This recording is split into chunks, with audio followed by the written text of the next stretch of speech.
जय श्री राधे श्याम। जय जय श्री राधे श्याम। वो छलिया नंद को। वृंदावन में भक्ति का राज्य है, प्रेम का उन्माद यहाँ का राजा है। फिर कैसे बुद्धि का प्रवेश यहाँ संभव है? फिर भी अक्ल जबरदस्ती आएगी तो उसे कैद ही तो कर दिया जाएगा। उद्धव की बुद्धि कैद हो गई है। मानो अब उद्धव को भी लगने लगा कि इस प्रेम राज्य में दिमाग को लाना ही नहीं चाहिए था, दिल ही संभाल लेता। इनकी बातें तो सुनो, बिल्कुल पागलपंती की बातें। अकारण हंसना, फिर अकारण दहाड़ मारकर रोने लग जाना। अब क्या जानूं मैं, उद्धव सोच रहे हैं। मैं बृहस्पति का शिष्य तो हूँ, बुद्धिमानों में श्रेष्ठ हूँ, पर हृदय से एकदम अपरिचित।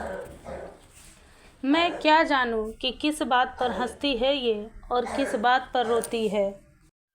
मैं क्या जानूं कि किस बात पर हंसती है ये और किस बात पर रोती है। पर उद्धव जी कहते हैं, इतना अवश्य समझता हूँ कि संसारियों की तरह रोना नहीं है इनका रोना भी उच्च साधना प्रतीत होती है। मुझे तो इनका अंतःकरण कितना शुद्ध है, पवित्र है, उद्धव जी विचार करते हैं। वेदांत के निरंतर अभ्यास से भी मेरा मन इतना पवित्र नहीं हो सका है, पर इनका मन। फिर हंसते हैं उद्धव, इनका तो मन ही नहीं है, इनके मन ने तो कृष्ण का ही आकार धारण कर लिया है। चलो अब मैं इस भंवरा और श्री राधा रानी के मध्य जाता हूँ और इन्हें समझाता हूँ कि उद्धव इधर ऐसा विचार कर ही रहे थे कि उधर श्री राधा रानी का उन्माद फिर भंवरे को देखकर प्रकट हो गया था। उद्धव फिर ध्यान से सुनने लगे थे। मैं गीत गा रहा हूँ, सुनो, तुम्हारी प्रियतम के गीत गा रहा हूँ। अब तो खुश हो जाओ, मानो श्री राधा रानी को। वो भंवरा बोला। श्री राधा रानी उस भंवरे को देखती हैं। नहीं, हमें कुछ नहीं सुनना, और हाँ, आज से हम उस छलिया के काले की कोई बातें नहीं सुनना चाहती, इसलिए तू जा, यहाँ से जा। तू हंस रहा है, अरे निर्दयी मधुप, तुझे तनिक भी दया नहीं है। हम स्त्रियां रो रही हैं, बिलख रही हैं, और तू हंस रहा है। इतनी क्रूरता कैसे आई तुझ में? श्री राधा बोल रही हैं। अच्छा, अब समझी मैं। दूध किसका है तू? उसी छलिया का ना। वो भी निर्दयी है, क्रूर है, कठोर है, अत्यंत कठोर है। क्या उसे पता नहीं है कि हम उसके लिए रो रही हैं, बिलख रही हैं? मधु, कुछ असर हुआ क्या? नहीं हुआ, नहीं होगा, क्योंकि कठोर हृदय है उसका। काले लोग ऐसे ही होते हैं, पर श्याम तो बाहर का भी काला, भीतर का भी काला। सुन सुन, फिर एकाएक बोल उठी श्री राधा।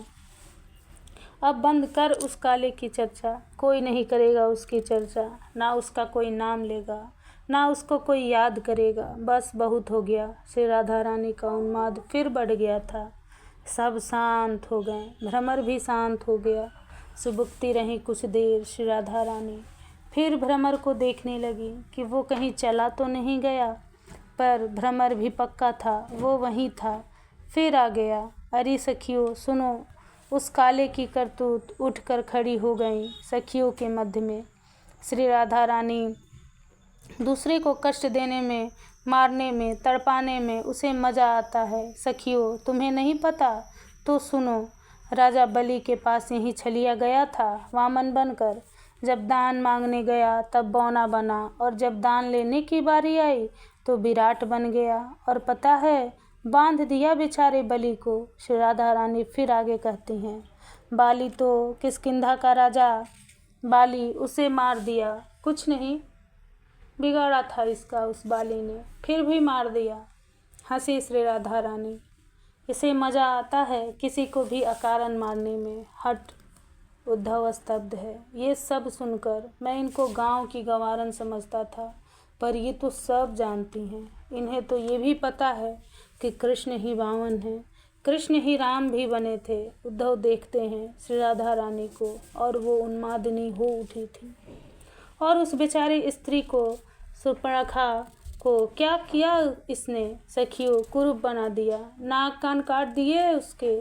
क्या अपराध किया था उस बेचारी ने? बोल भ्रमर, क्या प्यार का इजहार करना पाप है, अपराध है? बेचारी सुंदरता देख कर गई थी इसके पास, पर ये तो शुरू से ही स्त्री विरोधी रहा है ना। अरे नहीं करना था विवाह तो नहीं करता, उसे वह कह देता जाओ मुझे नहीं करनी तुमसे शादी, पर नहीं, स्वयं ने तो उससे विवाह किया ही नहीं। उस बेचारी के नाक कान काट कर किसी और से भी विवाह नहीं करने दूंगा ये संदेश और दे दिया। बताओ इससे बड़ा क्रूर और कोई होगा? श्री राधा बोले जा रही हैं, इसलिए भंवरे तू जा, उस काले की चर्चा यहाँ मत कर। आपके बाल भी तो काले हैं, मानो भ्रमर बोल रहा है। हाँ तो इन केसों को भी कटवा दूंगी, श्री राधा रानी बोली। आपकी आंखों की पुत्री भी तो काली है, भ्रमर ही बोला। आंखों को भी निकलवा दूंगी, पर मधुप उस काले से अब कोई संबंध नहीं रखना, ना उसकी चर्चा सुननी है, ना उसकी बातें करनी है, ना उसका नाम लेना है। इतना कहकर श्री राधा रानी बैठ गईं और मौन हो गईं। उद्धव देख रहे हैं। कुछ देर तक शांति बनी रही, पर क्या स्वामिनी, कृष्ण की चर्चा किए बगैर तुम रह सकोगी? ललिता सखी ने ये प्रश्न किया था। फिर अश्रुधार बह चले श्री राधा के।